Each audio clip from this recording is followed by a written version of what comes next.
recorded live. Hello and welcome to Castle of Horror, the show dedicated to horror movies and awesomeness. This week, we wrap up the retrospective that we're calling Zombie Origins with the one and only Night of the Living Dead, 1968, directed by George Romero. Bear in mind, if you haven't seen today's movie, we're going to be talking about it from the perspective of horror fans who have. So warning, spoilers ahead.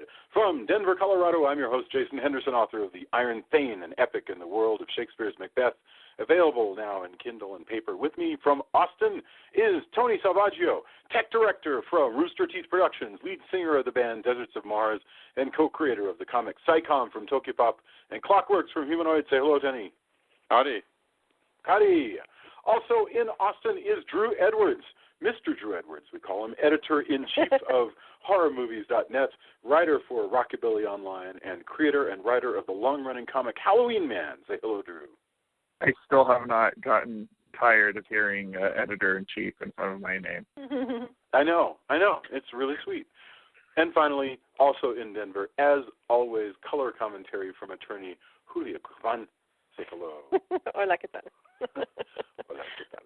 Okay, according to Wikipedia, Night of the Living Dead is a 1968 American independent horror film directed by George A. Romero, starring Dwayne Jones and Judith O'Dea.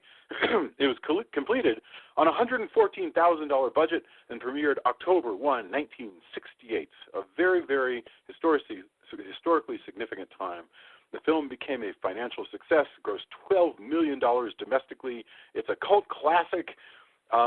There was a lot to criticize back then. Roger Ebert went nuts about it. It is now considered so important. The Library of Congress has preserved it. It has been preserved by the National Film Registry as a culturally, historically, aesthetically significant film. The story follows Ben and Barbara and 5 others trapped in a rural farmhouse in western Pennsylvania, which is attacked by a large and growing group of unnamed living dead monsters, drawing on earlier depictions in popular culture of ghouls, which has led this type of creature to be referred to most popularly as a zombie. This is the most easily recognized version of the living dead, to the point where people gather in mass quantities for conventions dressed as zombies. That's Wikipedia talking to you as though you are from Mars and are not familiar with the culture that's been taken over by zombies in the last few years. All right, this launched the Living Dead series, Romero's own series. It also kind of sideways launched other series like the Return of the Living Dead series. It has been remade a couple of times. We're going to try and talk about that. The best one is the Tom Savini remake, which people may weigh in on. So that's a lot. I just blathered at you a lot. I'm going to get out of the way. I want to get the opening thoughts. Let's go. Let's go. Tony, Drew, Joya, and then I'll say something. So Tony, this movie is the Night of the Living Dead. Lay it on us. Oh, man. I mean, this is really where most modern zombie stuff comes from. I mean, we picked this for last so we could show this evolution, but this really started it. It's a really important film, too, for horror films, for horror fans. It should be. I think a lot of what we still see, the people who watch Walking Dead owe a lot to this. Like, I think almost everything, every zombie thing kind of comes from this, as far as modern zombies go. It's shot really interestingly. It had there's a lot of tension. Also, contextually, I mean, this is in '68. I remember my mom said she snuck in and was not supposed to see this movie, and just scared the bejesus out of her. Yeah. And, there's a lot going on, and we'll get into, the ending later, but just what's happening, what the feel of the country is, what, it's got so many bits, like they introduced the sci-fi bit, a lot of the tropes that we get from modern zombie movies. And it's weird because after this movie, we kind of, up until and even afterwards, Return of the Living Dead, it's weird that this comes out in '68, and yet almost every zombie thing after this, like I said, with the exception of Return of the Living Dead, lives in a world where this movie didn't come out, evidently. Whoa, these zombie That's things, true. what are they? Oh, my goodness. I guess I hit one in the head. Oh, that's something, In Return of the Living Dead, Return of the Living Dead is like a straight-up sequel of this. In a way, they live in the world that this was a movie. Yeah, that's true. Because they talk about their it doesn't work out in Return of the Living Dead as we covered before, but there's so much importance, I think, in the way this is cut, as well as influenced a lot of horror directors. Making this movie on that money, I know it's probably a decent amount in '68, but it's pretty stunning what goes on. And I think I also like the remake a lot, actually. I think what they did with Barbara is, I prefer that, actually. But this has a lot going on. I really like it. I'll let you guys weigh in as well. But it's a really important horror touchstone in many, many ways. Excellent. Drew, how would you follow up on that? Well, there's an old expression, hell is other people.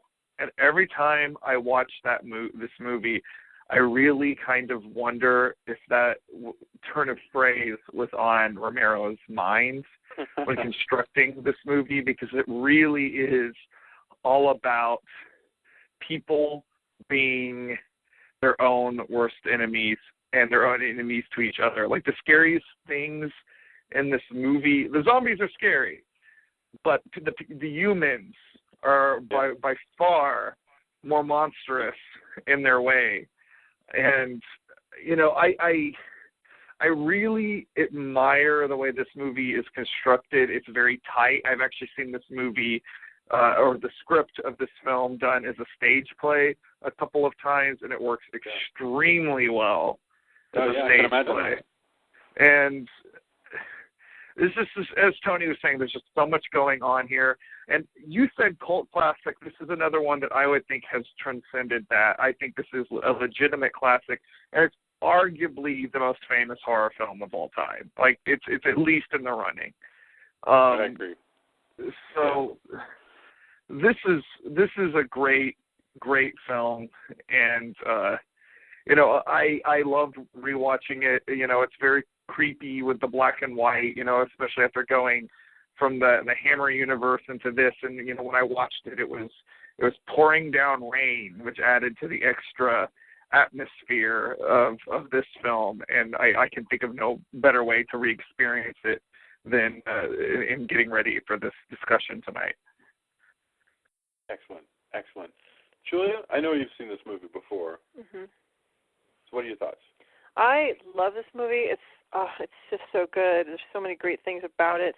I think it's very important for a number of reasons, not just the ones that Tony and Drew were articulating, but for the fact that the lead is an African-American man in 1968. The movie came out right after Dr. Martin Luther King Jr. was assassinated, and this actor, Dwayne Jones, is the first African-American to star in a mainstream horror film, and the first time that a black actor is in a movie as a lead that's not intended to be about a black person. Like, he just auditioned for a role that was not written for a black person, and so he's just in it, and he happens to be black, which in 1968 is huge deal. Oh, yeah. And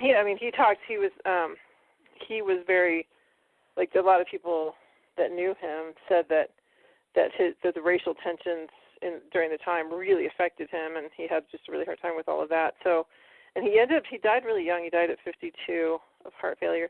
But his performance and the fact that he's just in this film at all, and how, if at all, that affects the other characters, the fact that he's black, is really interesting. And then, and then the female lead is interesting. She was actually supposed to be initially a strong character like she is in the remake, but they really liked how she played her kind of catatonic and bizarre and ditzy.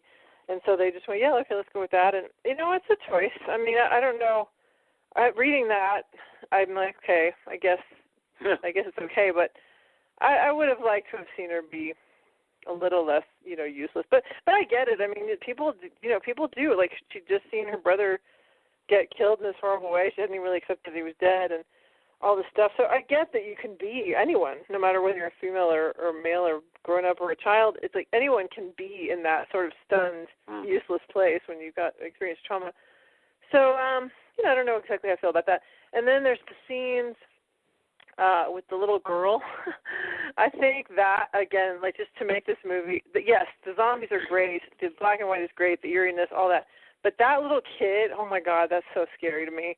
That, I guess, as a mom of a girl. Well, the sound effects during that scene are so horrible. Yeah.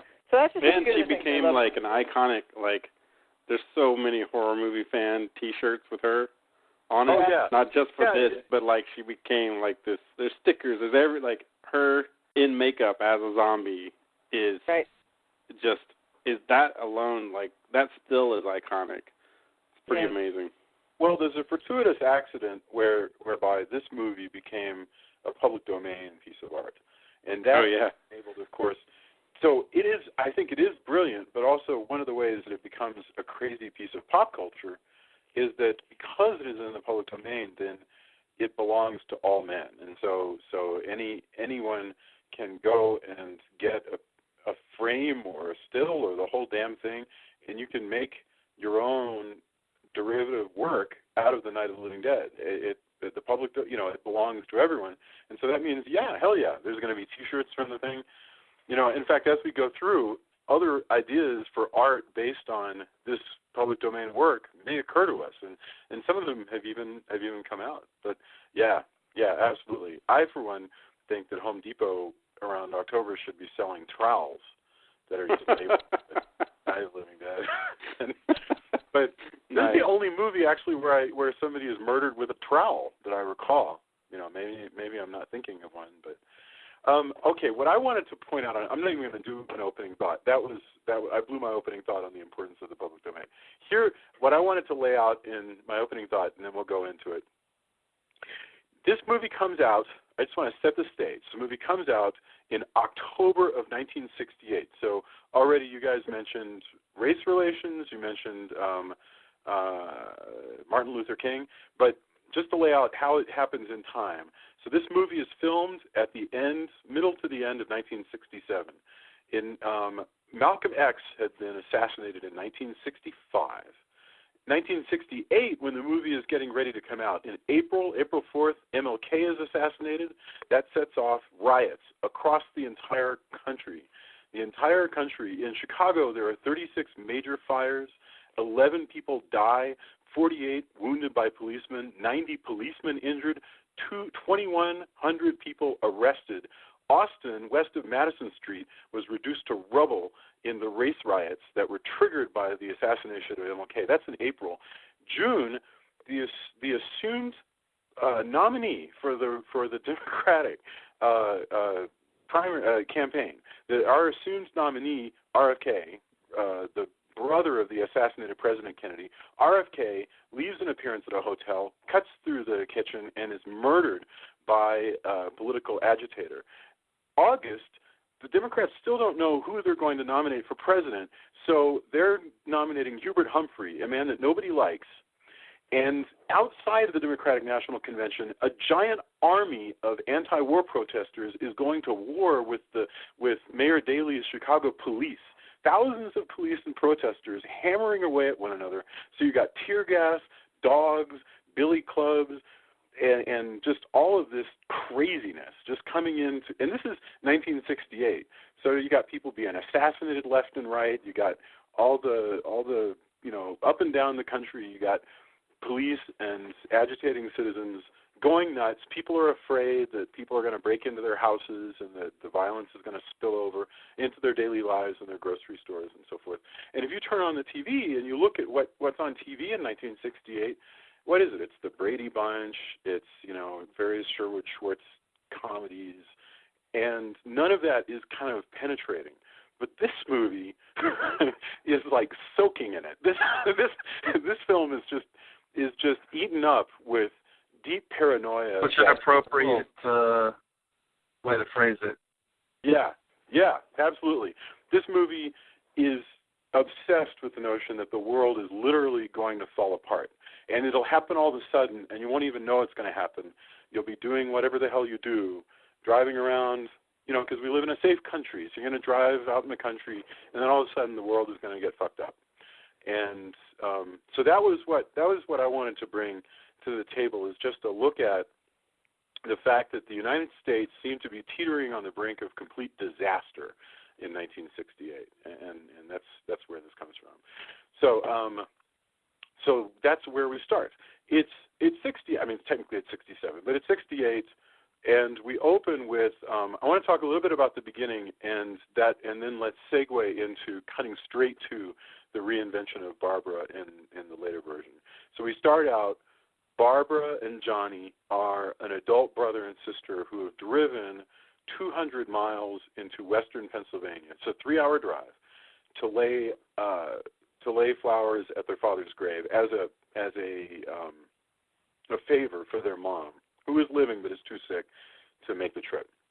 And so these two siblings, we don't know if they spend a lot of time together or if they never see one another. We get the impression they live near one another because Barbara goes to church, Johnny doesn't go to church, and so Barbara makes a comment that she doesn't see Johnny in church much. First of all, okay. I want to ask you guys what you thought of these characters, and then we'll get into Barbara. But I wanted to throw out one more interesting tidbit that turns up in literally the first line of dialogue. But what are your thoughts as we get it? Or is it even possible for you to watch this first scene without thinking of the fact that you've already seen it 1,000 times and you know what's coming? Well, I think Johnny has arguably the most famous line in the movie when he's taunting her and he kind of slips into the Boris Karloff list. Yeah. And says, "They're coming to get you, Barbara." And that's something everybody remembers about this movie. Mm-hmm. Johnny, man, he is such a jerk.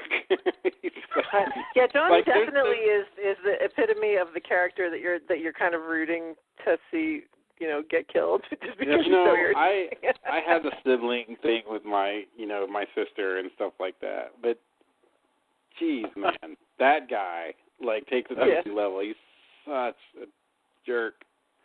And all is oh, I can't believe we do this for Mom. He probably. But the funny thing is, he's probably just waiting for his mom to die so he can get the inheritance. He's just like, why won't she keel over? Oh.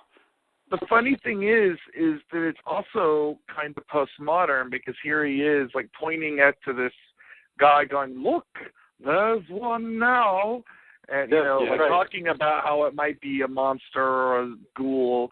And of course it is, and it attacks him and kills him. Yeah, the cemetery is deserted because it's like an overcast, ugly ass day. Nobody wants to go out to this old country cemetery anyway. We got to assume there's a mortuary around here somewhere. But yeah, there's one other guy wandering around. Have you guys ever been in a situation? I did this at the Las Colinas Canal not long before I left Dallas. I went down for lunch in the Las Colinas Canal, which is built up and has all these restaurants, but all the restaurants are closed. So you have this quarter mile or half mile long thing, and you're wandering around, and I look and I spot one person walking from one building to another along the canal, way the hell away. And it's such an eerie feeling that there's nobody else around except for one human being, way the hell over there. In the IMDb trivia it says that George Romero chose that particular cemetery, Evans City Cemetery, because it was so isolated. It was up on this hill. There were just not people around, and so. Yeah. But then it became a tourist attraction. But they couldn't use it for the remake because it got torn up by a tornado and all these graves got unearthed. No kidding. Yeah. Tony, what were you gonna say? So Rain and I had actually crazy experience like that where we were in San Antonio for Halloween, and we were walking down the Riverwalk, and we got to a part that was not, there weren't that many people around, not that well populated, and there was this guy, I think he had makeup on, or white, really pale, up on the bridge, above, and both Rain and I have never felt, when you read about, in a horror novel about people feeling a sense of dread, and maybe they feel something on the back of their neck and all of that. I've never in my entire life, and I hope to never ever feel this again, a palpable sense of dread like what emanated from that person. I can't explain it. I can't. That person, and he started like walking down, and like looked like he was walking towards us, and both Rain and I look at each other, and we're like, "Yeah, are you feeling that?" And we're like, "Yeah, we should walk back, right?" Yeah. And then he kind of like, as we started to walk back the opposite way, the guy started picking up pace, and by the time we made it back into where it was crowded, like we didn't see that person. But it was like nothing I'd ever experienced before. I hope I never do. Something was really not cool with that, whatever that was. Person, ghoul, vampire, monster, serial killer, I don't know what, but yeah. And so when you have that, like, hey, look, something's wrong with this picture. There's that part of your, like, monkey brain in the back of your, like, the base level that keeps us, away from spiders and the dark and, like, hairy things that crawl around. That you're like, it's like, no, that's it, get away. I was going to say, it'll go you one better, in that there's a book about exactly what you're talking about, Tony, called The Gift of Fear, that I really recommend, and it was all about listening to the little tickling sensation at the back. The humans are the only animal species, if you will, that go toward fear instead of away from it. Well, the example they get. See, you did such a wise thing. You go, that guy gives me the heebie-jeebies, and rather than think, well, don't be stupid, just like. Well, I've seen Night of the Living Dead. Right. Yeah. But I mean, like, the example is, like, let's say you're coming out of your workplace and you go down to the elevator lobby, and you're waiting on the elevator, and there's another guy in the lobby, and he's waiting on the elevator, and you think, I can't put my finger on it, but that guy freaks me out. You should or like like the clown guy at that horror movie festival we went to. Weird clown guy sat next to us, like, oh yes, who looked like he came out of the woods and may or may not have also had people dressed as clowns in his basement that he's killed. Yeah. That was another one. I'm like, something's not right. Is he the same clown guy that people keep taking pictures of all over the place? No. He might as well have been that though. There was this guy who came out and he had like the mini Heineken keg and like on this like boat seat that he put into the ground. I remember that. Yeah. And man, that guy gets most likely to have dead people in his basement of anybody I've ever met. But Jason and I both talked about that. We're like, that guy's not right. But anyway. The Gift of Fear. It was called The Gift of Fear by Gavin DeBecker, and it was all about pay attention to the little messages your brain sends you, because like Julia was saying, we train ourselves not to think, well, this other guy's standing here in the elevator bay, I don't want to be rude. I don't want to be rude, so I'm not going to just turn around and leave right now. And you can save your life, or you can... No, be rude as hell. Get the hell out. It's fine. I mean, worse. Oh, what? I was rude to a stranger? Right. No, absolutely. Like, I mean, I try not to be, but, in that case, go. Yeah. Just go. So, anyway, in this case, the actor, the ghoul, walks up and... The Marauding Ghouls. I decided that I'm going to have, if I ever have a band, I'm going to have a band called the Marauding Ghouls. Yes. Yeah, that sounds awesome. Oh, by the way, I have some friends who know that guy. Amazingly... Yeah. Oh, go ahead. No, the first zombie that you see, I have some friends who know him. Cemetery. Mm-hmm. Yeah. He, Bill Hinsman. Yeah, I didn't mean to interrupt. Or knew he's passed since, but they knew him. He showed up. I believe he actually reprised the same role in the sequel, because he was still living, of course. In 1988, 1990 is only that's what 22 years later. So if he was, he's only. It looks like he was 32 when this movie came out.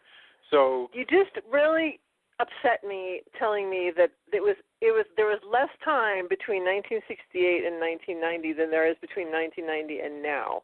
That really, really upsets me greatly. It's like, wait, no, that can't be right. Yeah, but my God. that's it. Yeah, it's a very good point. You know, and I experienced that weird sensation you're experiencing right now all the time. When I realized, like, well, wait a minute, all of these reunion specials for Heart to Heart came out so much closer to Heart to Heart than I am now to the reunion specials. Yeah, I don't know how. So, by the way, the Bill Hinzman, another little IMDb. There's a lot of great IMDb trivia stuff about this movie.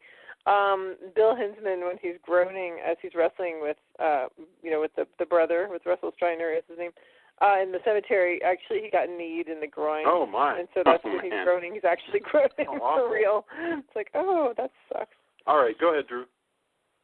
I really like this zombie. Like, we had more elaborate zombies than this guy in the last movie we did, Plague of the Zombies. And those zombies are cool. And I love, Return of the Living Dead with their very, elaborate zombies. And, I like seeing that stuff. But there's something about how kind of subdued this is, especially since these are supposed to be the recently deceased. I don't know, this sort of adds to kind of like a layer of reality to this, especially this particular scene, because he looks a little pale, but he doesn't look right. He doesn't look dead per se. He just looks like a guy. Yeah, he's a little weird. He's a little weird looking, but not like what they did alarmingly for the makeup, so. What they did for the makeup, and by the way, it's supposed to be Savini that was going to do the makeup, actually, but then he got drafted to go be a war photographer or something. In this movie, the person who did the makeup just decided to do, just accentuate people's features, that the most predominant feature in their face. They just accentuated it so that it kind of looked off and weird. So I thought that was a really interesting way to. Well, he's very tall and he's very gaunt. Yeah. So he's striking, and he's got the black suit on, and and I guess if you were to go off of the anniversary edition, he's in his funeral garb, and he's a smart zombie. Yeah, but he's really cool. He's really cool. I like most of the zombies in this movie. There's only a few zombies that are more elaborate, like what we would imagine in the zombie movies that came after this. But to think about this guy, Hinzman, so this zombie, first he comes straight up at Johnny, who's still being a douchebag. Yeah, I just can't forgive him for wearing driving gloves, by the way. It's just so appalling to me but nevertheless, Johnny's doing his whole Boris Karloff impression, and this guy, zombie, just walks up and attacks him and finally breaks Johnny's neck by throwing him down against a tombstone. And then that is an effect, by the way, that is reproduced but really, really well in the 1991. And then the guy just turns around and starts chasing after Barbara. He's also, it's funny, like, he's a lot quicker than all of the other zombies in this movie. Well, they also can use, like, they start using bricks and, like, they're quicker use and smarter at the beginning. That's a through line through all of the Romero zombie movies in some ways, because by the time you get to Day of the Dead, you have zombies picking up guns and figuring out how to use them. So, that is like, I had forgotten that this particular zombie was a little bit more nimble than and even most of the other zombies in the movie. Yeah, right. Yeah, no, that's right. No, he's totally. This is an early scene, and we could say it's a little inconsistent, or you could come up with something. Well, it's early. It's what they would call early installment weirdness on TV tropes. Exactly. That's exactly right. And so I can also come up with some sort of fan wank explanation for why this guy is so clever that he can run after the car and realize he can't break the glass and then pick up a brick and start banging on the car. That's more tool use than I associate with zombies. I agree with you that some of the later zombies in Romero start fussing around with guns, but seeing the zombie pick up a brick and start trying to bash a window, I was really shocked by that. You know, I didn't think they were that smart. So that was really unnerving. Who knows? Maybe this. And by the way, we may as well bring up now. We don't know why these zombies are happening. You know, I think Tony, you brought it up in your introduction. There's a suggestion that the dead are rising because of radioactivity that's spreading across from a satellite that we sent out into space. So it's kind of our own fault at this point. Yes. Usually it's a through for like. There's usually like a through line now with viruses, which seems to be kind of more plausible now that we know more about radiation and how it works, etc. But supposedly the government brought down a satellite. They found something was not right with a satellite that had been close to Venus or was coming back from Venus. Yeah, Venus. So they was contaminated. So they shot it. Contaminated. They shot it down, but evidently shooting it down made things worse. Yeah. So. It's funny that Romero, like, even though that plays out in this to a degree, Romero kind of abandons that idea in his other zombie movies, and I tend to prefer the ambiguity of Dawn of the Dead as far as why this is happening. You know, that no one really can quite figure it out. Because the idea that radiation or a virus or anything can cause this to happen is bullshit. Like, you can attach, like, any scientific rationale. Like, radiation is, unless there's, you know, I'm not a scientist, but if radiation's not going to cause corpses to get up and eat people, although this is still close enough to the atomic era, then, sure, you know, a virus isn't going to cause corpses to get up and eat people either. You know, it's all bullshit. Okay, the explanation for the zombies, as you mentioned, doesn't make a lot of sense, but the fact is, they never... Well, my whole point is no explanation really makes sense.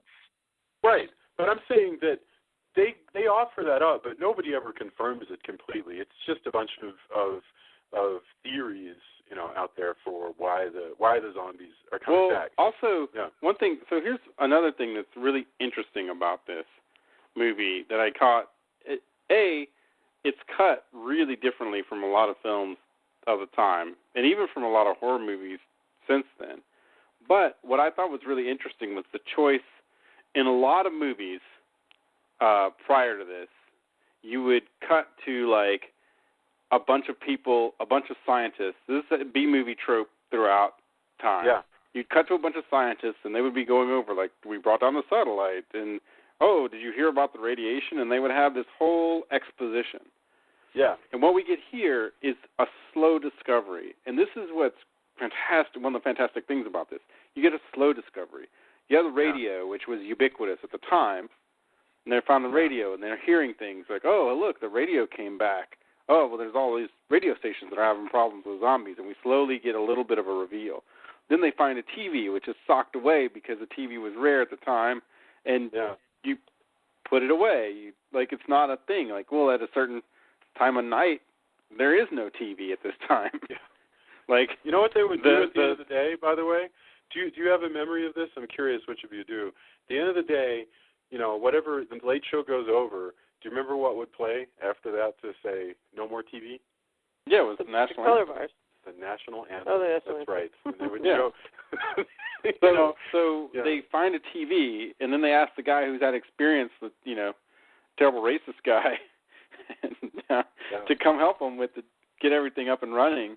And all of the reveal is centered around the cast. We never cut back to science. We show them, they watch the TV. We see kind of a close-up of the TV, so we see, you know, what they're watching, so we get a good view of it. But even then, they cut away from that from time to time. So we get this reaction. So you're fully in this, as opposed to a lot of B-movies, like, especially that would have sci-fi elements like this, where you have a think tank, and you'd cut to all of this. But Romero wants us to stay with these people and experience it as if we were experiencing it from that, like, giving out little bits. And even when things are going on, we're still hearing bits from the TV. And we're discovering more about what's going on as they're discovering more about what's going on. And there's also that weird frustration thing where, have you ever? I know that we all have, where you've experienced, something that's going on, or you're fairly close to a story that you've seen happen, like at your community, your school, or whatever. But you see national coverage of it, and some of the data is new, and you add that to like this basket of information that you have. But some of the data is just barely catching up to what you've known for days. And that's really frustrating because you have to just wait for it to unspool. Oh, man. I was not too far away when that guy ran that plane into the IRS building here in town. Right. It was like half a mile down the road. And that, Drew, what were you going to say? I'm sorry. Well, one of the things I really like about this movie and why I think this movie is scary, I like Dawn of the Dead better. I think it's more fun and it's bigger and crazier. But one of the things that makes this movie scarier than a lot of other movies of its type is that it's really just about normal people who are trying to figure it out. And when I was watching it with Jamie, actually, I was watching it earlier again today. She was talking about how Ben is having such a hard time making a headshot even after he figures it out. And it's like, normal people aren't marksmen. Shooting something in the head is actually really, really difficult. So it's going to take you a couple of times if you're not like the Lone Ranger or whatever, or like, in the later, in the other Romero movies, he starts getting into having like policemen or military guys as his snipers. His characters. These really are just, average folk, and I dig that about this. I don't know. There's such a purity there. Once as we've gone along, like The Walking Dead, is such a phenomenon, but really, like Rick Grimes is essentially a superhero. Like he's like he's like Mad Max or whatever. He's a post-apocalyptic superhero. I don't know if that's how he started. Well, I don't watch The Walking Dead. I've probably caught like 20, 30 minutes of it here and there. But I know whereof you speak. I know that the idea behind Rick Grimes, because I read some of the comic, was he's essentially a guy like Ben. He's just sort of going to struggle through and except he's a policeman, which already gives him a leg up on Ben. Well, that's true. Because he could, right, that's true. On the other hand, when you have guys in 1968, the bulk of these adult men, this was before selective service was changed. So most people did serve in some capacity or another in the Army or one of the other services and would have received firearms training. We don't know if Ben has had any military service, but I can guarantee you that the jerkwad older guy in the now I've forgotten his name, but the dad, I can guarantee you that he was in the Army, and there's a really good chance that the kid is in the Army or the Marines. That guy, by the way, that plays the dad of the little girl. Yeah. He's called Harry Cooper, is the character. Harry. That's it. He is actually the dad of the little girl in real life. Wow. And he also is the one who did a lot of the makeup. I mean, I'm sure he's a wonderful person, but he's and we'll get to him in a second. Well, that character is great because he's so layered. And the funny thing is, well, I mean, I'm jumping ahead, but like he's ultimately. I don't want to go to him yet. Yeah, go ahead. Okay, all right. I'll save my thoughts. So I do want to get into the layer aspect that you're talking about, and so hold that thought, because I wanted to stick here a moment, talking about Barbara and then how she was reinvented. But just getting back to the way we learn about what's happening from that first moment at the cemetery to later on in the house as they're starting to get information. The other really interesting thing that I am so moved by, and I wish that people did in the movies more, when they're watching the TV, the guys on the TV are reading out the emergency muster stations around these different little towns.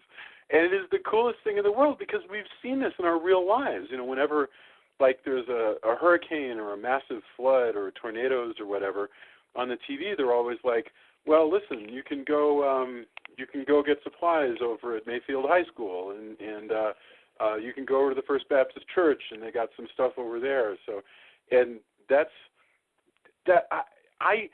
it's so innovative on Romero's part, or maybe on Rousseau's part, to like come up with that, to go, well, gosh, if this kind of thing were happening, then on TV they'd be showing the places to go.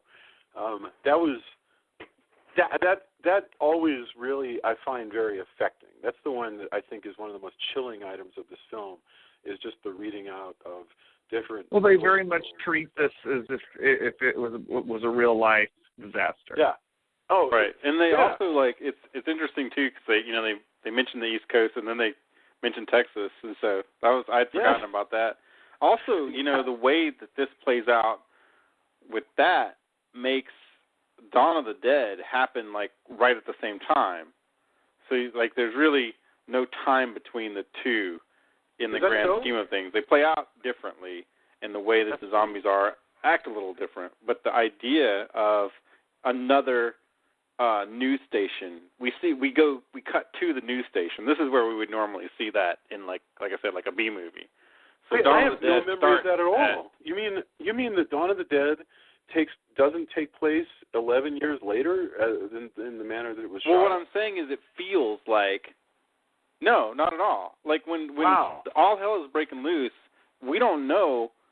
Like they're like, hey, we're getting reports like crazy stuff is happening. The cops who invade the apartment complex in Dawn of the Dead come across like all these zombies where they've kept them, and the reason the cops get jumped by zombies is because they're expecting like druggies.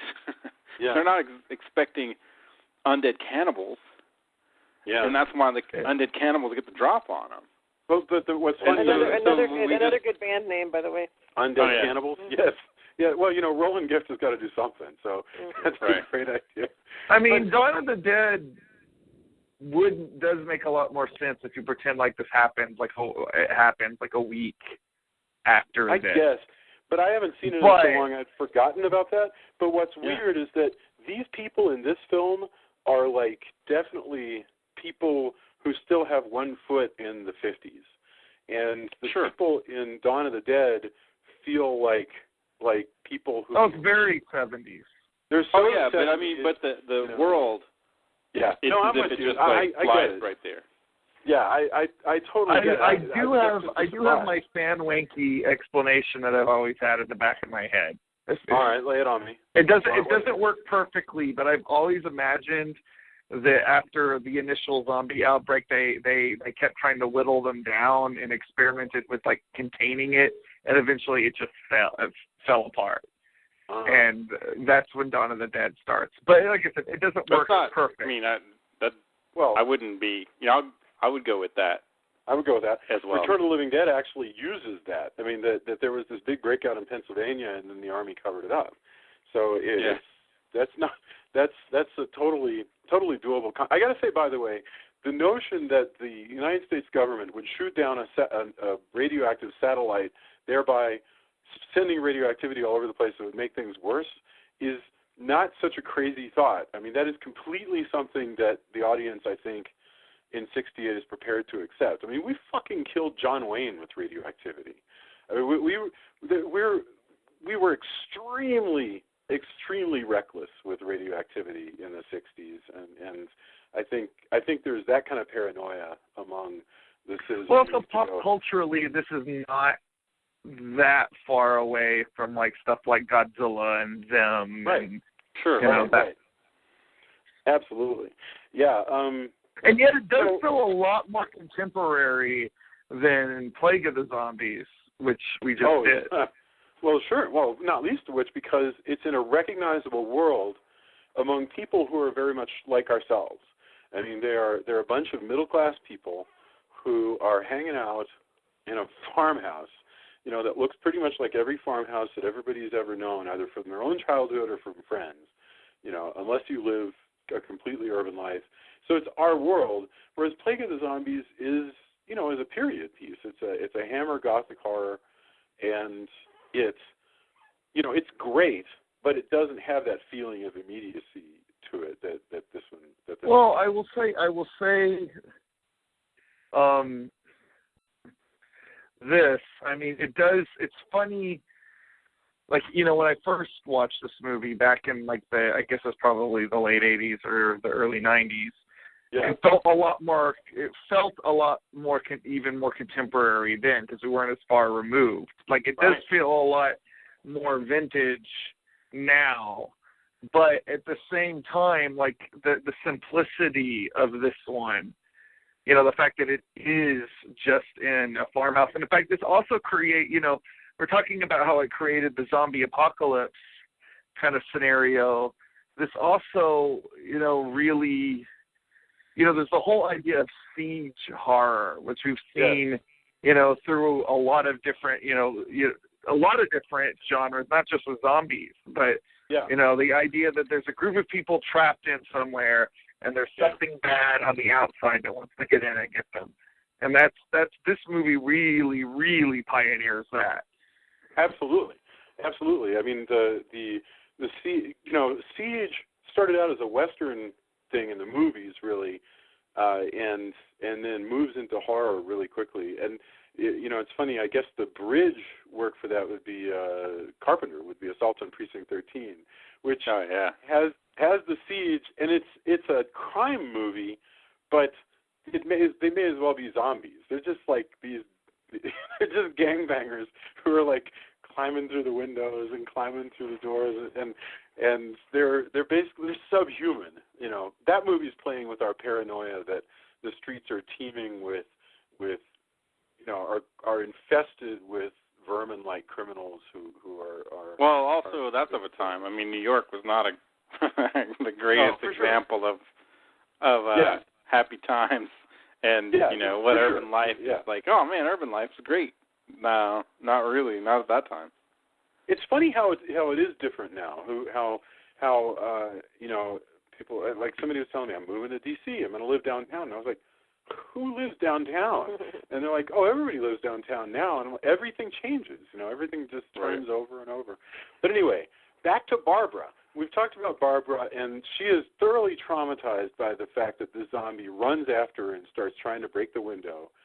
And she, through a series of running and falling down and finally getting into a car and rolling down a hill, she winds up at this farmhouse, and she's pretty useless for the rest of the movie. And I want somebody, Tony, maybe you can talk about it. I want to say, I believe the fact that she's catatonic for the rest of her appearance in the film. Well, not quite catatonic, but yeah. Well, she's pretty useless. She's very. Yeah. She's in shock. Right. She's disassociated. Dissociated. She can't really engage with the surroundings, like what's going on minute to minute. You can give her a task, and she'll kind of take after it for a few seconds, and then she loses interest and just sort of spaces out. And that's the way this character is. And I think part of what's going on with that, and I want to talk about how she changes in the remake. I think what's going on here is that Romero is interested in showing us just how awful apocalypse is. That when bad shit happens, that the very young are vulnerable, the very old are vulnerable, and then among the people who aren't very young and very old, a lot of people are just going to suffer and die because they're not equipped, for whatever reason, to deal with the stress. And that's a tragedy. What happens to her is a tragedy. Ultimately, what happens to Ben is just a tragedy, and that's just the way it is. But she's not like this in the 1990 version. Tony, you've seen the yeah, I mean, she's much stronger, and I think most people tend to like that. I do think that it's interesting that they decided, like, no, maybe we do have somebody who's really just shocked and out of it, and it's her brother, that even if he's a jerk, he's still family, and is deeply affected by that. I don't particularly like her character as much in this movie, for sure. I think the way she's a stronger character is kind of more interesting, and I just kind of dig it more in the remake. But, it's not completely awful. like I said, I mean, it's interesting that there's the trivia that she could have played it different. They had envisioned her playing it different, and that's something I never really knew about. It's always just I was shocked. Oh man, she is really. It's so innovative for her to be this crippled. That they've actually got a character who literally just has a hard time getting up off. Well, this movie follows a lot because it follows her, and then it follows Ben, and then it follows the young couple, and then it follows the older couple. So it does switch its loyalties around a lot, and I think that does help with the environment of no one is safe. Although it does play up, it does make a really kind of more interesting juxtaposition with Ben being so extremely competent in comparison, and makes that even more like, when the older guy's, obviously pretty racist and like all of this stuff, like it does, he's like, hey, I need to take care of business. Do you think that the older guy, so when he comes in, do you think that Harry, the father, because it turns out in this farmhouse there's this family, when Harry reacts angrily to Ben being all pushy and arguing with him, and we'll get into their argument in a second, but is Harry reacting to and arguing with Ben because Ben is a young black man, or is? I think that's part of it. I mean, it's obviously not. For some reason, I saw maybe a little bit less of that when I watched it this time, but I definitely think that he wants to be an alpha male regardless. That's right. He's got to protect his family, and so I think that's first and foremost. But I think there's an undercurrent. I think that's a big part of it. Like, you do what you want. I think just the way he comes off. There's no specific direction. Like, he doesn't yell anything directly like that, but just the vibe of it, and how mistrustful he is and everything. I think that he doesn't really enjoy the politics of this.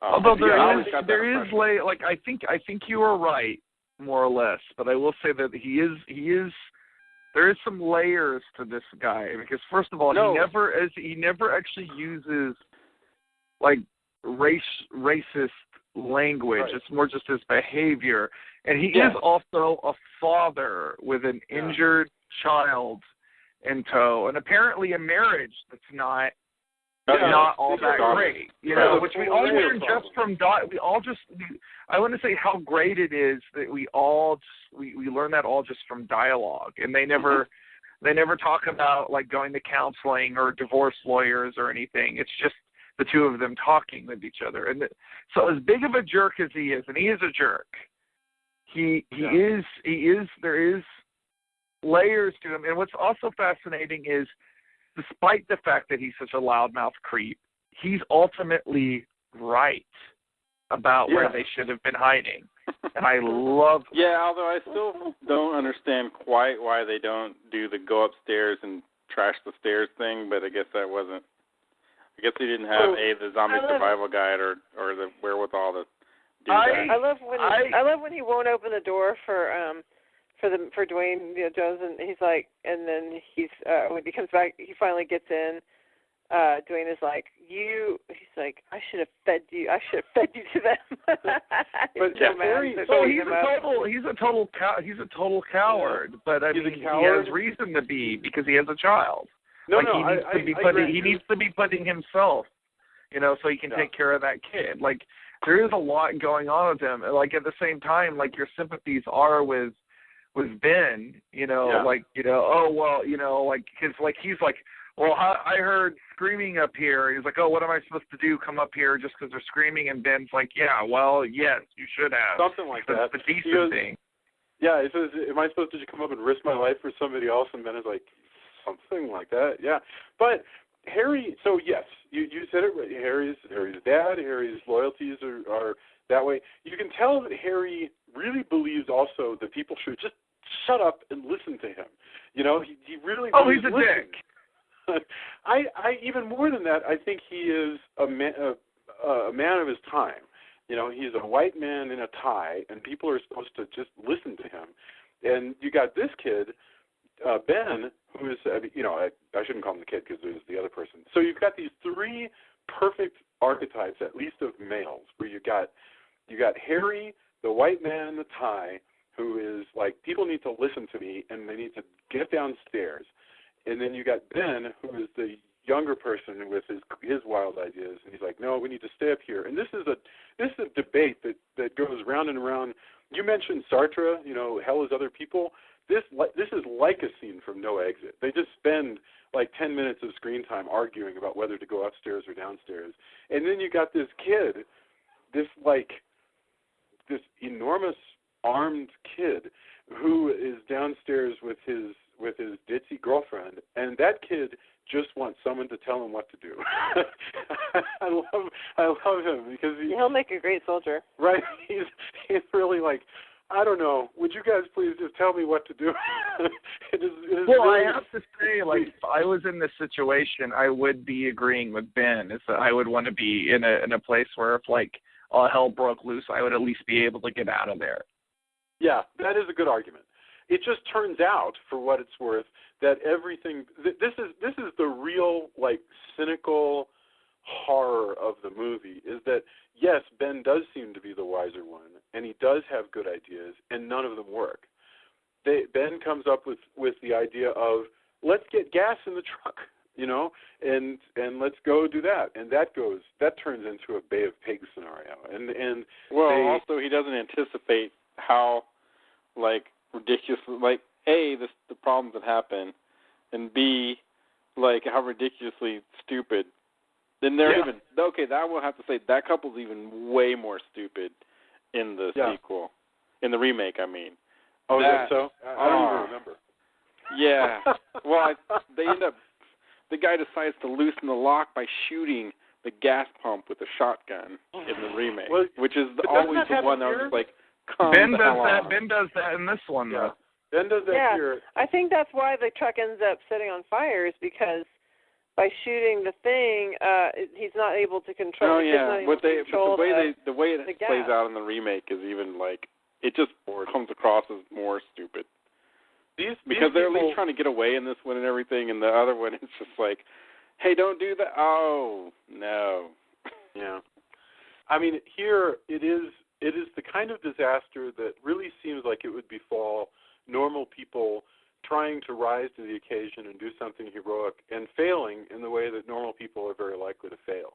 It's a dark movie. I mean, Romero really is just like, yep, some good people will be reduced to blubbering idiots and they will get eaten. Well, Romero really seems to believe, if you go with like what ends up happening over the course of all of his zombie films, is that like the wackadoos and the militiamen really would be the ones that would be best equipped to deal with a world this upside down. Isn't that interesting? Yeah. Not that they're good, not that he likes them particularly. I'm not saying. No, you get the sense that, well, what's fascinating is, if you look at the progression. I'm not going to talk about any of the movies that happened after Land of the Dead, but I will talk up to that.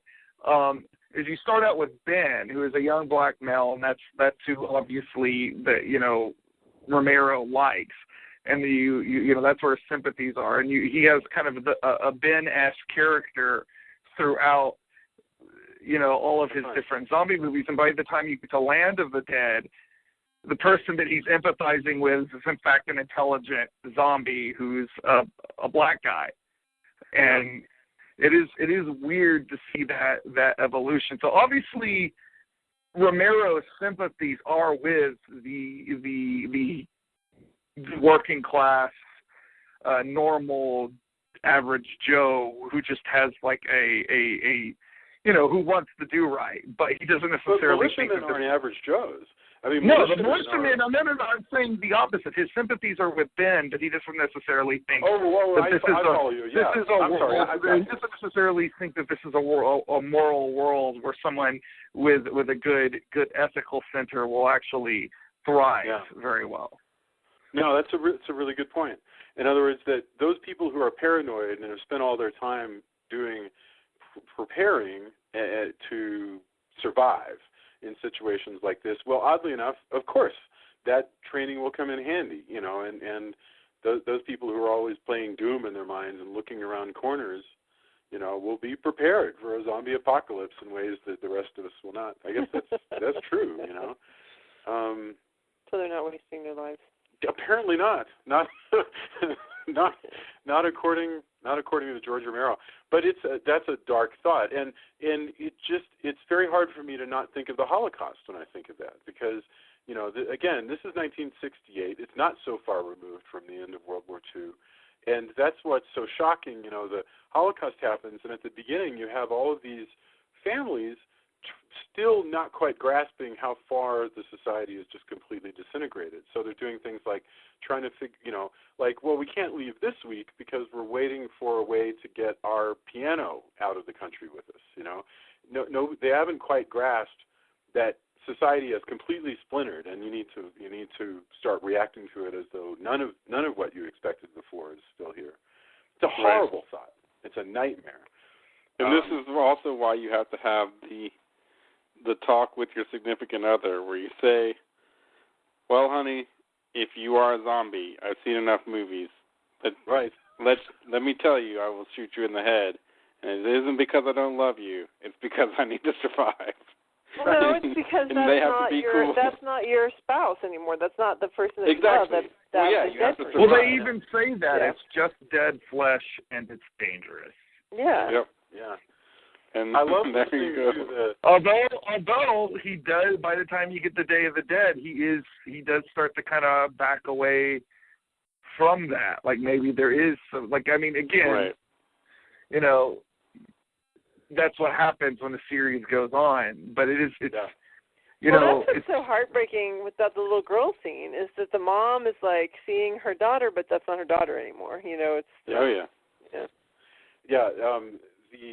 Danny Peary wrote extensively about Night of the Living Dead, and I think he was one of the first to spend, a couple thousand words on Night of the Living Dead, writing in the 80s in the Cult Movies book, and he thought that the symbol of this film that really keeps coming back is just subversion, that everything that you thought was holy and everything you kind of come to expect to be normal is betraying you. So, the brother just suddenly gets killed. The stranger walks up and attacks the brother. The brother's killed.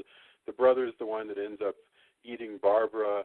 The daughter, kills her mother. The daughter eats the father's arm. I mean, it's all. Gosh, when you say it that way, I'm wondering, what's the statement that they're trying to make about families? That families destroy each other?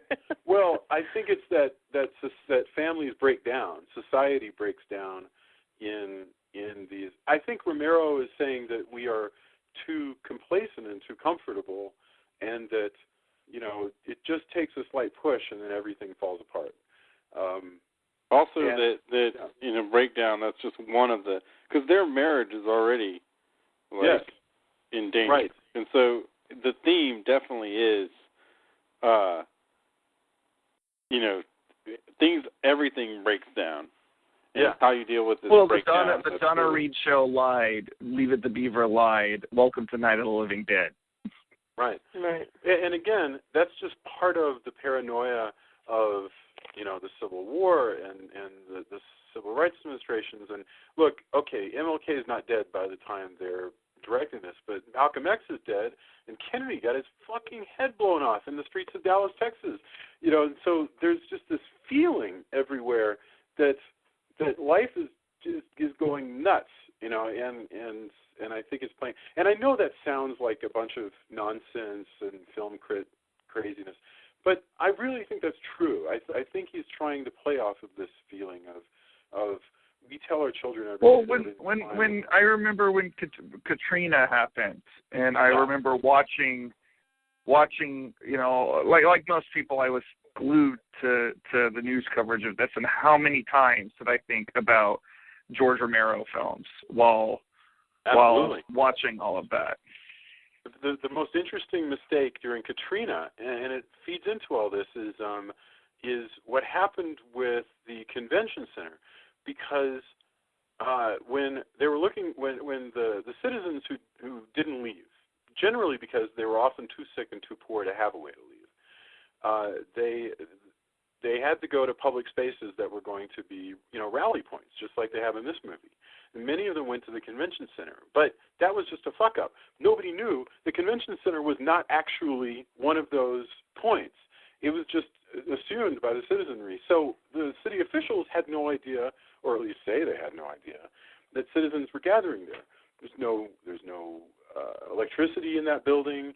And then the rest of us were so flabbergasted by all this that weird urban legends were coming out all during that week. Remember that and it was zombie-like. The stories that people told were as though there were zombies, that there were these strange, inhuman rape gangs of people in the convention centers luring people down hallways, and that you could only see them by the blast of shotguns, and just craziness, none of which was true, by the way.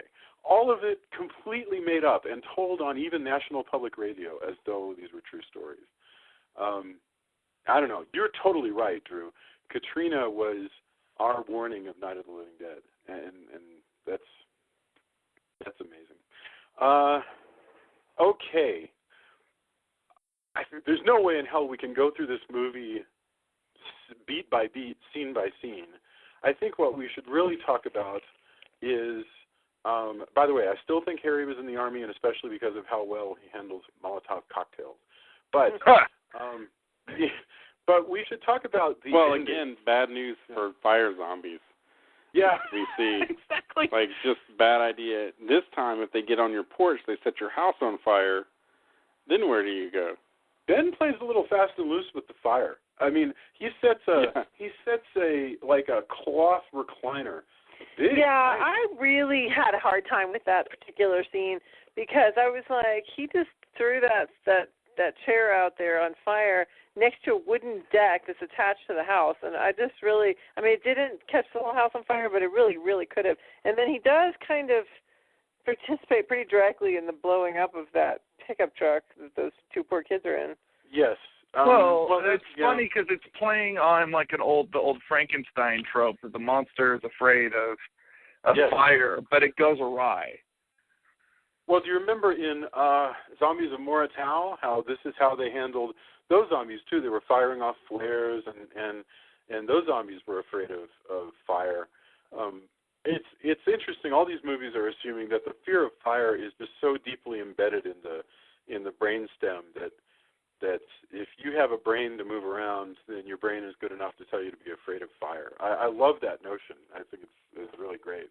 But a zombie on fire, as Tony points out, is just a walking torch that will set your house on fire.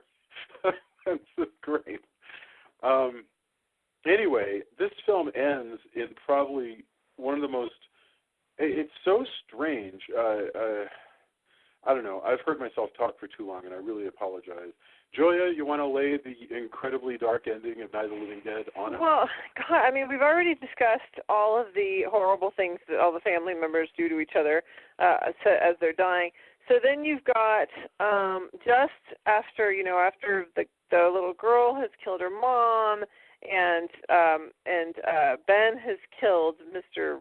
whatever Cooper, whatever his name was. And then you've got, the poor girl has been killed by her brother. Everybody's dead now.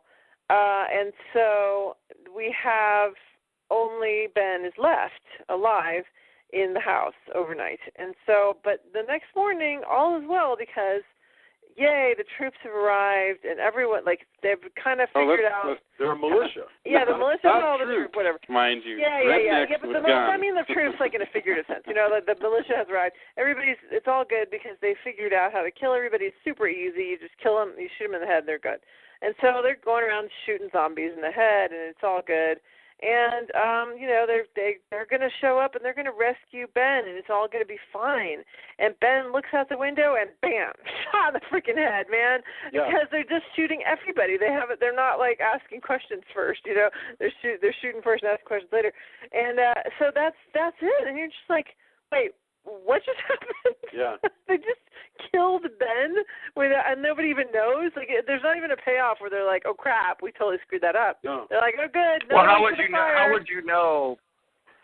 no, but I once mean, he like, shot like somebody. if somebody could, like, if there was another person that was like, no, that guy was actually a real person, not a zombie. Yeah. But there's nothing like that. There's no payoff at all for any of Well, the it's characters. also ambiguous. Like, oh, did they shoot him because he was black? I I mean, guess you're right. Or did they not care? Another way to put it is just like with the shooting of Tamir Rice, you roll up, you shoot first because there's less time to think, hey, that person looks like me. Do they not care whether he's a zombie or not? Absolutely. Right. Yeah. Anyway, it's super, just so the cop, though, the head cop or militia guy does have some of the best like, yeah, they're dead. They're all messed up. All messed up. They're all messed up. And he gave I love that line. He gave us the phrase "beat 'em or burn 'em." They're all messed up. "Beat 'em or burn 'em" was used as the it's like the refrain in this. God, what was it called? I think it was called "Dawn of the Night of the Dead," which was a musical short that they used to play on Night Flight, like all the time. And the refrain was "beat 'em or burn 'em, beat 'em or burn 'em." It was awesome. We gotta post that on the page. Night of the Living. Let's see. I'm just looking at It was called "Dawn of the Night of the Dead." Okay. For sure. I just remember this. Yes.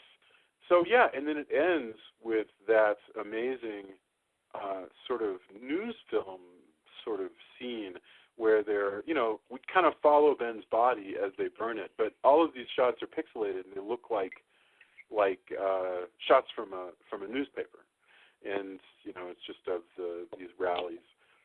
Can I ask you guys something? There's something people often say when they talk about this film, and it sounds like just Class A bullshit to me. They'll often say, the way the people treat the zombies at the end is reminiscent of, like Nazi book burning rallies and like the Holocaust imagery. I don't think that's too far off the mark. Except for that they're the zombies. The zombies are definitely the bad guys. Except for well, go ahead. Say what you were going to say. Well, I mean, except that they're showing what happened to Ben, and I mean, let's put this in perspective. They shoot a black guy in the house, which they just kind of like assume he's a zombie. Yeah. After that, think about it, 68. It's horrific now, but think about in 68, after all this has happened, they show a bunch of redneck white guys with meat hooks approach a dead black guy and pull him out, drag him out, and throw him on a pyre with meat hooks. Yeah. And the way that it's done in this, and in fact, I think it's probably because of how powerful that is. They show it in stills, which we'll kind of later see some bits in, it kind of reminded me of what we see later on in Chainsaw Massacre. Yeah. Totally. But the stills are them approaching this dude and pulling him out with meat hooks and throwing him on a pyre as they kind of pose and hey, we're killing zombies. This is what we do. And they, obviously they don't know that he wasn't a zombie, but they didn't really check that quickly. They didn't do much to just be like, I wonder. Even though he's in a house, the apathy of how they dispatch of him is shocking. Because you're very invested in Ben at this point. That's right. So there's a lot going on, and especially at the time, that's even more scary and wow. Again, it goes back to how different it is to see. When we talked about Godzilla and how it comes where it could be a silly monster movie, but if you were of that era and you hear air raid sirens and, radiation is a thing and all of that, it's a lot different in context. And I really was surprised, looking back on it, because it had been a while since I'd seen this movie.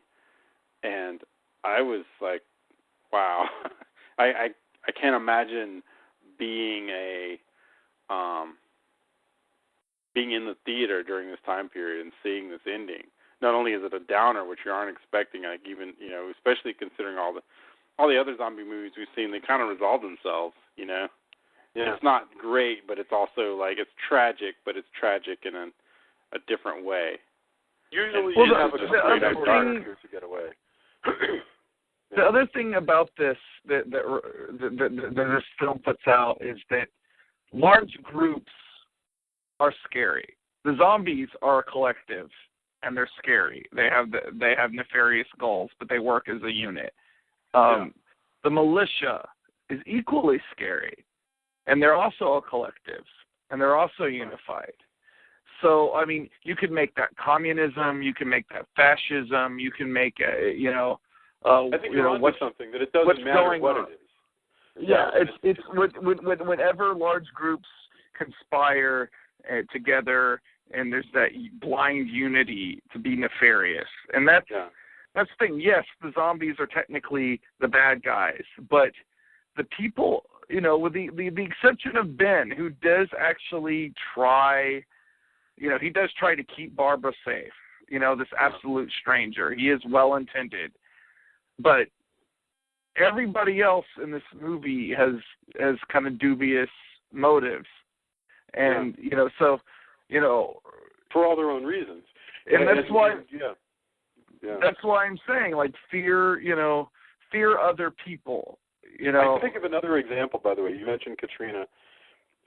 And we've heard a lot in the news recently about the Danziger Bridge shootings, which was where this is like Ben getting shot, because you have so much invested in him, and it happens. You had people who are fleeing the hurricane, and for various reasons, you had a bunch of police officers, some of them not even identified as police officers, fearing for various reasons, shooting at people because they're afraid and they're freaked out and they're walking around en masse with guns, and it's basically it was just another incident of complete collapse. But if you can imagine, you're with your friends or your family and you're running together and you're running from this thing that you can all agree is a really bad thing, which is a flood, and now for some crazy reason that guy over there is shooting at you, and that's just so horrible. And I mean that's.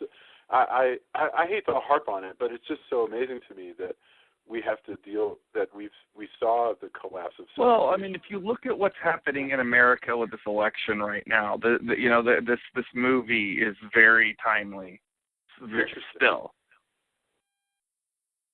Say more things about that. I'm curious. I'm curious. Sure. Like you don't have to go deep if you don't want to. The angry rhetoric going on right now, the xenophobia, the class warfare, all that's going on right now. Like, this is the angriest political election I can think of in my lifetime. I agree. And I lived through a lot of angry elections. I lived through the Bush administration and the Reagan administration. So, like, this is. I've never seen so much rage. And so I think, the Night of the Living Dead happened in 1968. It's still happening. It's still the Night of the Living Dead. We're the living dead. Yeah. No, that's a depressing thought, man. I'm Debbie Downer tonight.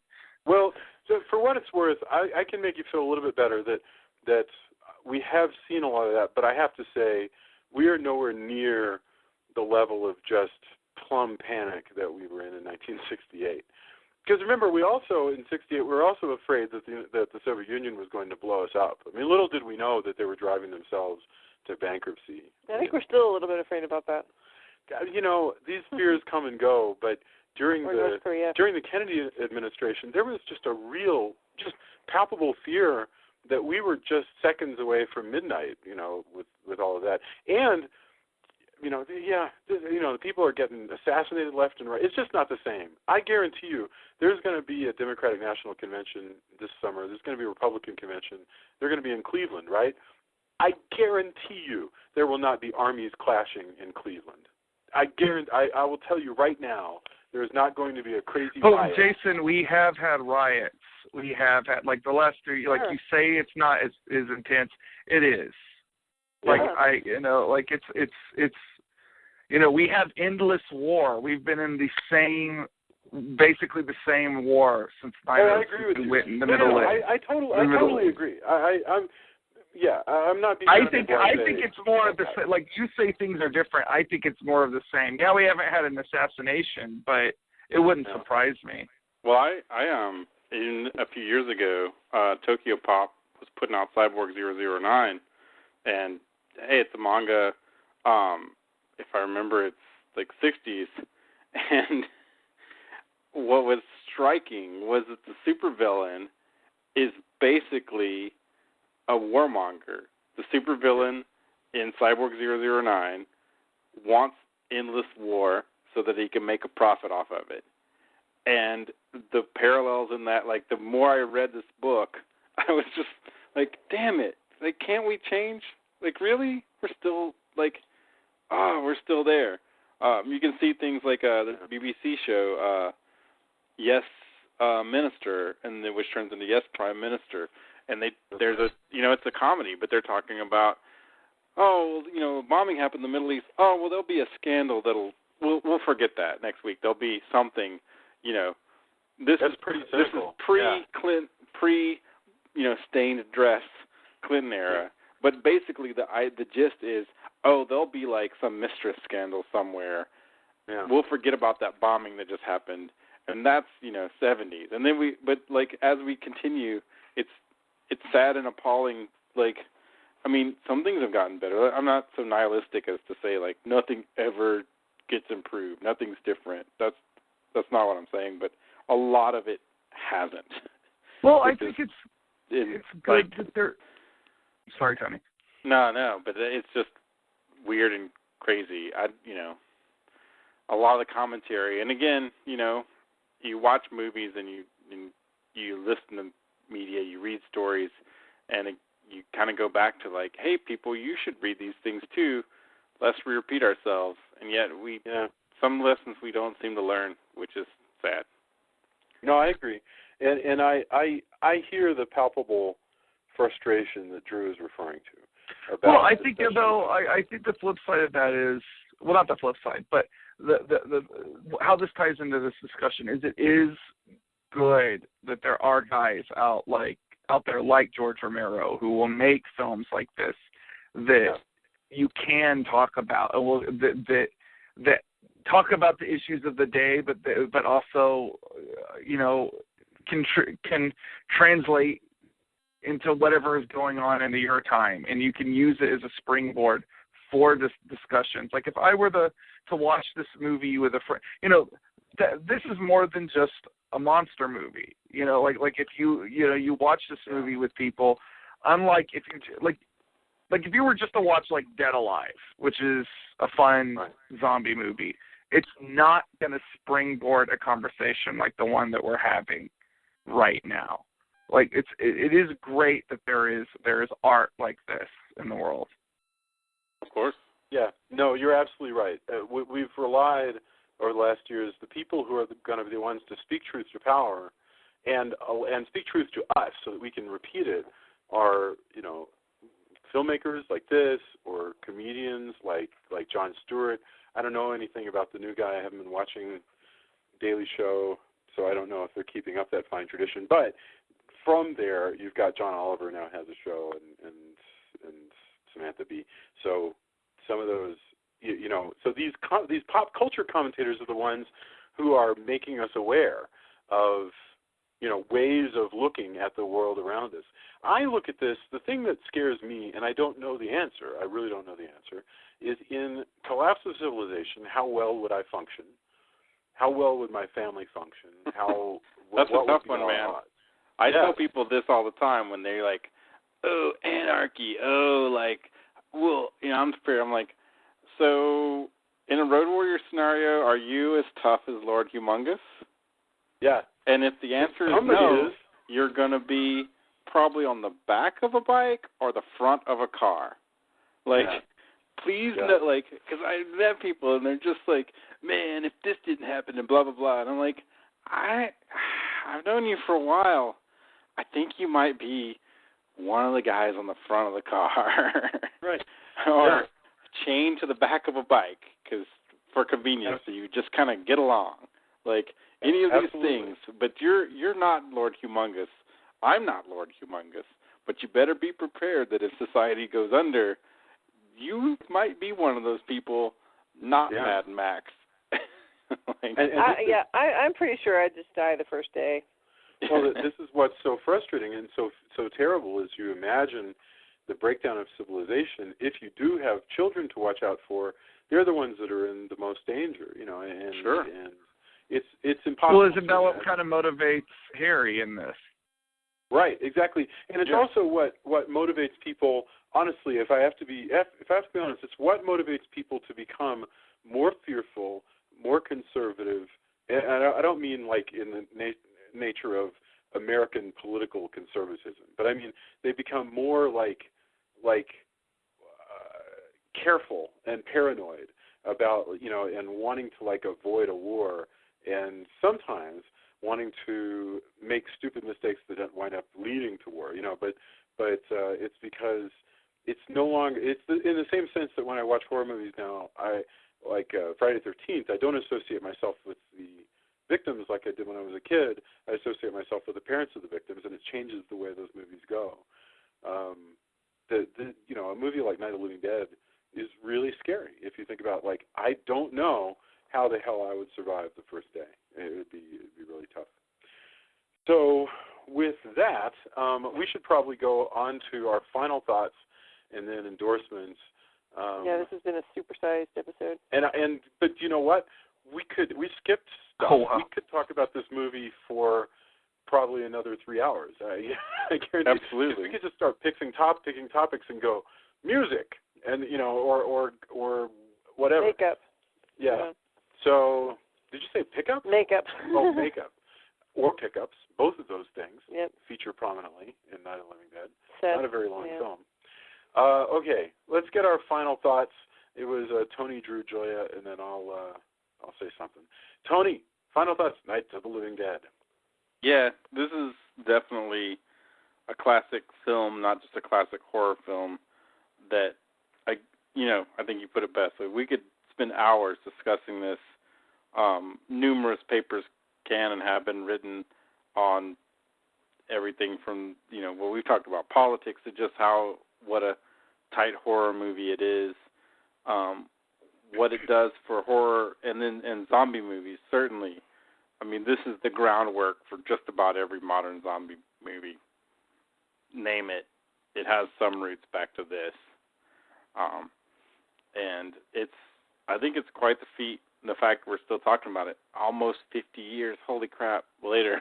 Like, that's what I took away, too. Like, 2 years, we'll have the 50th anniversary version of this, which, again, like we said, don't ever, if you're listening to this, ever be fooled into getting the 30th anniversary version that Romero didn't make. Just avoid it. Pretend it doesn't exist. Pretend I didn't even say this. Just do not. It's just a travesty. Don't even bother. I saw part of it. I turned it off. I haven't seen it. Is this movie with extra footage? Well, they made new scenes, because I just watched it. They made new scenes that are shot in the 90s, but they struck them in black and white. But they in no way sync up with the actual film in any way that actually enhances it. And in fact, they just look cheap and awkward. I wonder if they even filmed it in black and white originally, or if they just color graded it down to black. No, I think they color graded it down to black and white. It doesn't actually look. The thing is, it's the co-writer, so he's like, hey, you know, A, it's in public domain, and B, like, I get to tell my version now. Thanks, I know this better than the Godfather of zombie movies. I had a hand in this. I'd have to see it to comment, but I'd suspect that that's bullshit. He probably just wanted to add something separate so that it would be a version that he could, you know, have a copyright on and make money. Maybe, but holy I've heard somewhere damn, that that's the actual rationale is because they were there was a way to get it out of the public domain. But yeah, the good version man, is the one that's still in the public domain. Yeah, just don't. Just never, ever pretend. You know, I mean, he was a co-writer, so, hey, thanks for but just, I'm sorry, man. Just, your version, not the one we should watch. That is fascinating. Thank you for, all right, well, thank you for giving us what we have. Please, just stop. That's how I feel. Man, it's so bad. Anyway, those are my final thoughts. Excellent. And we'll come back to you for endorsements in a sec. Drew, final thoughts, Night of the Living Dead.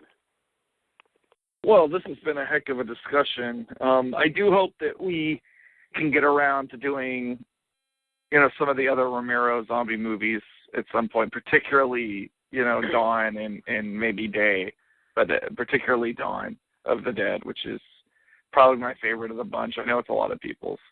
But this is the one that I think is the scariest out of all of them still, and it's really cool to revisit it, especially that we did it in a different way. We didn't just do the original Romero zombie trilogy, which would be the obvious thing to do. We went through all these zombie movies that predated this, so we could sort of get to what this movie is, which put it into context. And I think that made this a very fascinating series for us to do, but also this is a really great discussion. And if you haven't seen Night of the Living Dead in a while, it's a good movie to rewatch. And if you've never seen it, shame on you, because it's a great film. Well, now's your chance. A lot of our listeners are young, and they really may not have come across it, or bothered. It's on YouTube. Yeah, it is on YouTube. It's very easy to obtain a DVD of it, because there's like 1,000 DVDs, because it's public domain. Yeah, you can get that. It's free on Prime as well. Yeah.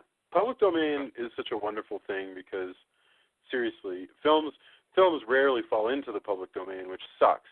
But the fact that a public domain exists is just such a delightful thing. I mean, Christmas has changed because It's a Wonderful Life is accidentally in the public domain, and that just makes me happy. Anyway, cool. Thank you. Julia, what are your final thoughts? I mean, I think, we've covered it pretty well. Like you said, we could probably go on and on. But this film is just such a classic for so many reasons and also special for so many reasons. So it's got the eeriness and the cool zombie makeup and all that stuff that you kind of come to expect from a solid horror movie. But as we've talked about, it has all this really interesting relationship dynamic and social, background, I guess it would be. And, so it's just is really interesting. It's so memorable. I have a really bad habit of just forgetting movies pretty much as soon as I watch them. And this one has really stuck with me over the years and will continue to do so. So I'm really glad that we did it.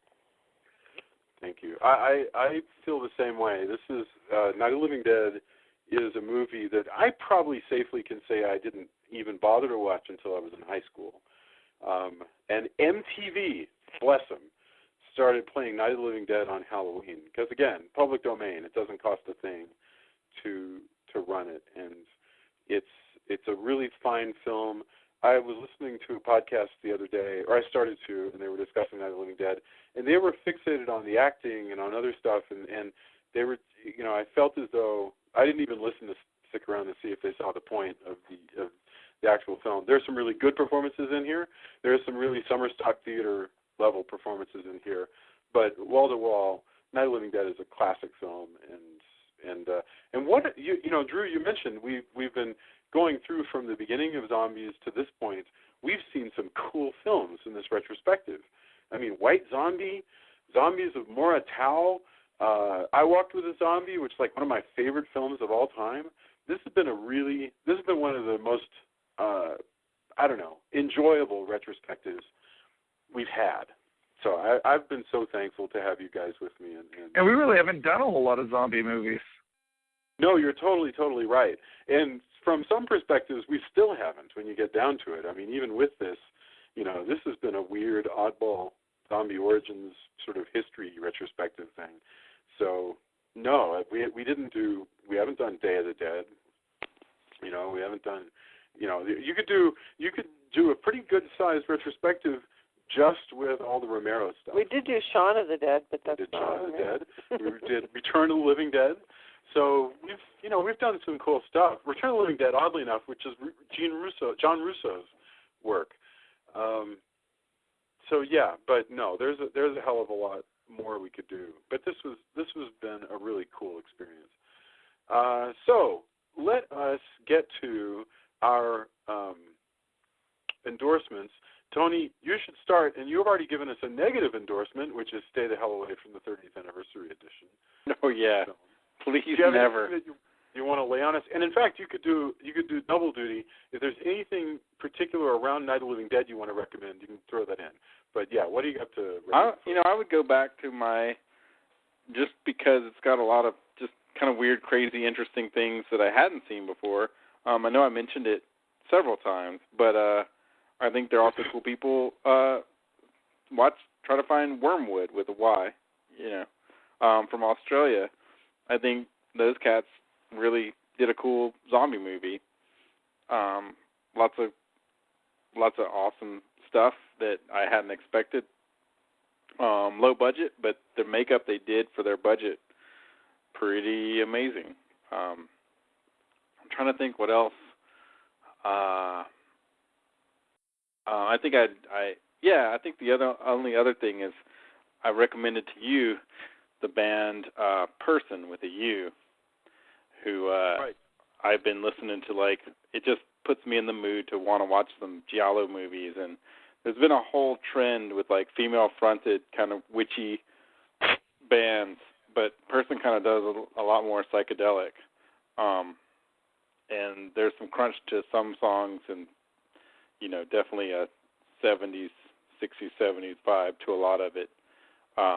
But I recommend them if you're in that kind of, it would fit in with, what we've dug from Italian horror in the past. I think you should check them out. I've been jamming to their stuff a lot lately. It's not for everybody, I'm sure, but for me, it works really well and kind of geared me up to them, and stuff like Uncle Acid and the Dead Beats and a few others have been just in and amongst.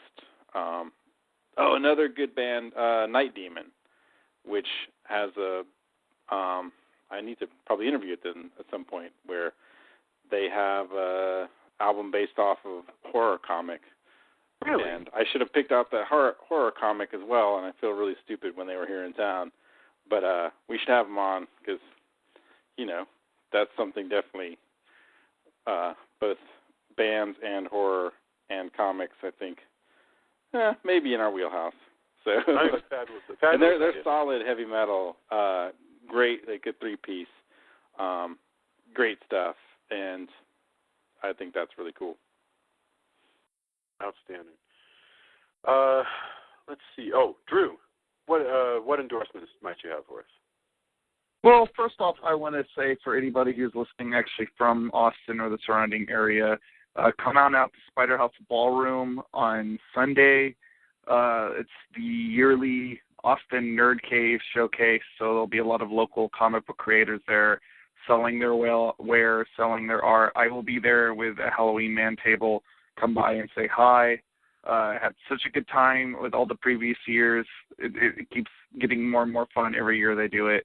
So, that's going to be from 12 to 6 at Spider House Ballroom. Along the same comic vein, I was very, very deeply affected. A lot of cool people have died this year, but, especially a lot of cool musicians. But Darwin Cook died over the weekend, and Darwin Cook was probably my favorite living comic book artist and comic book creator, and just he was an amazing writer. He was an amazing artist with a very distinct style, and his loss. He died of cancer and very suddenly. I don't know. I feel like almost like sick about it. And so it's caused me to go look at his work again, the way a lot of people have.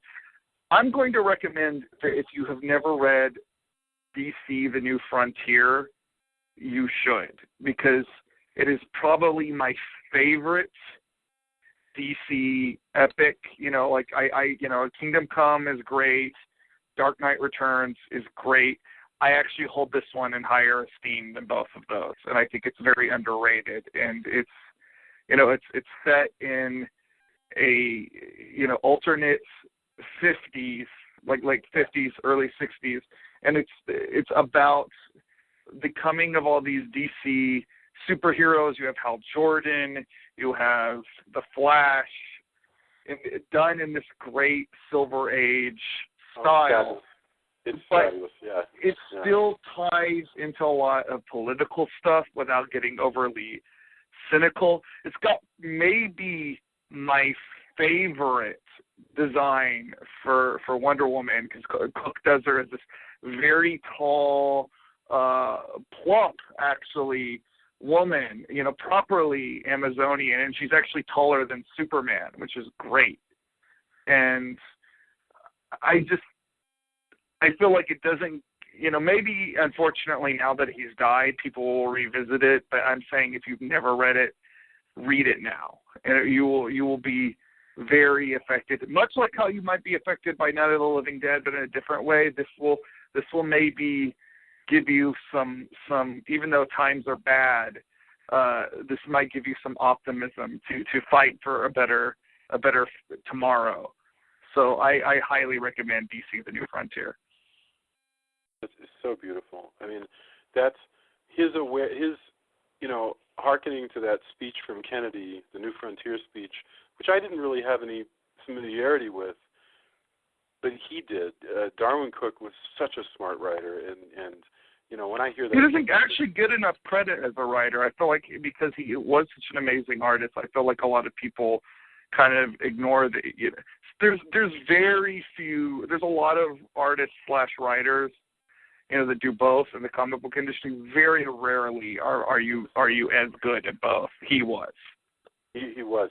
This is I think the best quote from that New Frontier speech, which he used. He was like, "This makes me think of superheroes." It's so wonderful. But it was, "Have we the nerve and the will? Can we carry through in an age where we will witness not only new breakthroughs and weapons of destruction, but also a race for mastery of the sky and the rain, the ocean and the tides, the far side of space and the inside of men's minds? That is the question of the new frontier." I mean, Kennedy God, what a fantastic speech. He was just fabulous. And Darwin Cook knew how to capture that and then just retell the DC world. Yeah. Oh, it's a gorgeous piece. Gorgeous. Yeah. All that, and it has alien dinosaurs in it. Hell yeah. Yeah. So, thank you for remembering Darwin Cook. Julia, do you have anything to endorse for us this week? I'm going to bring it back around to the movie that we just saw, and I'm going to endorse a website, and it's going to require people to write it down, I think. It is www.cdc.gov, P as in Peter, H, P as in Peter, R, /zombies.htm. And it is the CDC, the Center for Disease Control and Prevention, Office of Public Health Preparedness and Response, Zombie Preparedness website. And they started it a bunch of years ago as a kind of a joke, but they've kept it up because it brings people to the CDC website to learn about preventing crises and what to do in case of crisis. So I just love that because it's just so great to see the government have a sense of humor about something when it's just so rarely does. That's really brilliant. So that's my. You can also find it just by Googling CDC zombies. Yeah, true. And that's how I found it. You'll get there. Yeah. Yeah, I think I'll post this on the Facebook page actually. That's a wonderful idea. Yeah. My endorsement actually was something that triggers its own discussion So I, after watching this movie again, today I was flipping around Hulu, and they've got a Riff Tracks version of Night of the Living Dead. And so I was watching it because it seemed hilarious. But Tony, you brought up an important concern that you have. So lay it on me. You like Riff Tracks generally, right? Yeah. Generally, you dig it. Yeah, kind of stuff. Oh, by the way, I thought of another endorsement after this, if you'll indulge me. But, Go crazy. Yeah. Yeah, I tend to, myself, again, life is, we've said it many times, enjoy what you enjoy. And I think life is short. If something brings you entertainment, if it's not hurting yourself or others, that's on you. There's plenty of stuff I don't like that's massively popular, and there's stuff that I wonder why my friends don't like it, because how could you not? But I do really, when it's a classic movie, and I tend to not do riff tracks for those, or Mystery Science Theater, or even our local, and they make it really funny, brilliant comedians who do Master Pancake, as it's now called. They'll do, I've seen them do like Crossroads, the Britney Spears movie, and Isle of Dr. Moreau, because we were all there and the Isle of Dr. Moreau documentary came out. And, stuff like that. But I tend, when they do like Alien or a movie that I really like, I don't go. To me, there's something like, I don't really want to see people riff on a movie I really enjoy. Maybe, maybe that's hypocritical, because, it's not like the filmmakers who made some of these films want to see their films ripped to shreds, even if they're of lower quality, let's say. Even they may not think that, right? So maybe that's fair play. But I definitely have zero desire to see, maybe, and it could be funny because the people involved in riff tracks are really hilarious people. Like, although I have friends in film who hate the fact that there is a Mystery Science Theater or riff tracks, because they say that it's brought a lot of people, just decide to yell things out or just be generally I've heard those kind of theories, film jerks. but I've never believed that. I can kind of see, I at least kind of see where they're coming from. I do. I see there. I've heard a lot of people. Even though I enjoy Mystery Science Theater 3000, I think there is some truth to that, and I have to say I do kind of agree with Tony. Like the Mystery Science Theater 3000 feature film always kind of irks me, because they did This Island Earth, which is not as even close to as bad of a movie as the ones they did on the show. Oh yeah, and it's I think the movie, I enjoyed the movie because, like, hey, look, MST movie. I don't think it's as funny as when it's just like, oh man, how did this movie get made? Yeah, exactly. Well, but they ran into this problem a lot for the last 2-3 years. I can't remember exactly when they moved that show to the Sci-Fi Channel, but part of their deal with Sci-Fi Channel was that they would be doing movies from the Sci-Fi Channel library. Well, a lot of those movies were actually pretty good movies, and they just happened, so they would pull the movie, and then they basically would choose it based on different things. It's like, well, good or bad, this might be a classic sci-fi film, but does it have spaces where we can fit jokes? Ultimately, it came down to, are there some visuals that'll have some good puns? Are there some dialogue scenes where we can fit some stuff in there? And I tend to not like those as much either. Right. No, it's a totally fair point.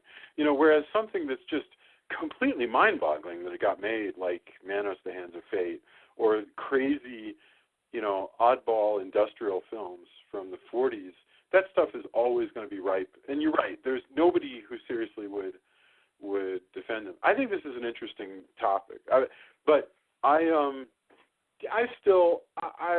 totally down with the notion of watching the riff tracks of Night of the Living Dead, because I love the movie enough that I don't mind, hey, let's do it again and hear some comedians do jokes. Now, I reject the notion that MST3K is what taught people to start rudely yelling at screens. I feel like those things, maybe I'm wrong, and I'm just defending it because I like those guys, But I feel like that was happening mainly more because of HBO, of people being accustomed to watching movies at home and talking with the movie going all the time, and it bled over into theaters. And that's why the Alamo has always insisted on complete silence, because when it comes down to it, if you were to pick 20 people on a bus and say, you ever watch MST3K, most of them have not. But definitely the behavior in movie theaters has gotten worse over the past, since I've done live. But I don't know, tough one. That is definitely, that would be I'll bet you could probably set out and maybe prove like whether or not MST3K contributed to poor behavior in movie theaters. Hard to say, maybe hard to deny. I don't know. But I'm glad we discussed it, and people on the Facebook page, which is a good opportunity for me to say, come to the Facebook page. People might want to discuss this. Did MST3K contribute to poor behavior in the movie theaters? We will reject outright the person who just trolls and says, well, I always thought they sucked anyway. That does not count. And my question is actually one further, which is there poor behavior in movie theaters? Because I actually don't feel like I've experienced. I think that before HBO, before I even knew about MST, I saw it in certain theaters, and I have not seen it more since then. So I would ask the Facebook audience if that has been your experience. Oh, yeah. Dude, like anytime I have to not go to the Draft House, it's like, why the hell did I go? Like, I remember the Fright Night remake. I saw it for free. So maybe it's your theater. And I was sad because I saw it. I was like, oh, it's free, so why don't I go? I'm going to see it for the podcast. Regretful the whole time. Oh, yeah. No, I think that something's changed, and it's terrible. So I find different. It depends. A lot depends. Time of day, what theater you're in, whether it's a snooty theater, whether it's date night. It just and whether it's old people date night or a teenager date night. I find a lot of people are really annoyed by little kids. If I'm going to see an R-rated movie, I find the most annoying things are a bunch of 18-year-old punks hanging out in the back row and doing their 18-year-old punk thing, which involves just a lot of I'm like, oh, God. But this is me being middle-aged, right? So anyway, I want to hear what the audience thinks about this. Are we just crazy? Is behavior worse? And if behavior is worse, did MST3K cause it? Nevertheless, MST3K, Night of the Living Dead. Check it out if you are interested. But if you find that to be sacrilegious, then do not. Okay. Thank you, everybody. This has been a trip and a half. We will be back in a couple of weeks with a bonus Zombie Origins episode. We'll be looking at that wonder of the 1970s, Dawn of the Dead from George Romero once again, but will be a couple of weeks of radio silence between them. But we'll be checking in on the Facebook page. Leave reviews if you've dug this series. Show it to a friend. Kidnap a friend. Threaten them. Tie them up. I don't advocate. No, I keep having to say this. I don't advocate kidnapping or tying people up. What about eating them? Yeah. If your friend wishes to be tied up, then tie them up and then make them listen to the show. That's what I recommend. Anyway. Is cannibalism only okay if you're undead? And then is it even cannibalism? Right, exactly. If you just are cutting off little pieces, does that still count as cannibalism, like a fingertip? Yeah, and do are zombies human? Is it even interspecies activity? That's a really, really valid question. All right. Come to the Facebook page to engage in this question and many more. We want to hear from you. Leave reviews on iTunes. Seriously, leave reviews on iTunes. That is awesome of you, and it helps people to find the show. Thank you so much, and we will be back in a couple of weeks. We'll see you on the page. Everybody. Bye. Good night, everybody. Night. Night.